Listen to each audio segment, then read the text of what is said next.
दरम्यान बारामतीमध्ये अजितदादांच्या स्मृतीसाठी पुतळा उभारण्यात येणार आहे। 10 फूट उंचीचा ब्रॉन्झचा हा पुतळा उभारण्यात येणार आहे।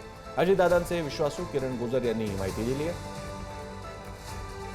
यापूर्वीच त्यांच्या स्मारकासाठीची पाहणी, जमिनीची पाहणी ही साऱ्या कुटुंबानं, पवार कुटुंबानं एकत्रितरित्या केली होती।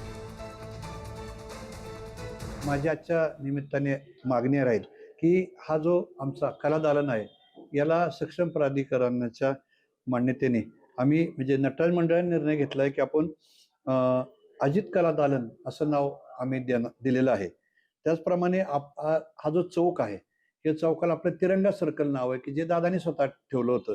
तर माझी आजच्या निमित्ताने मागणी आहे की अजित तिरंगा सर्कल असं साधारणपणे याचं नामकरण करावं, अशी आम्ही विनंती सक्षम प्राधिकरणाला करणार आहोत।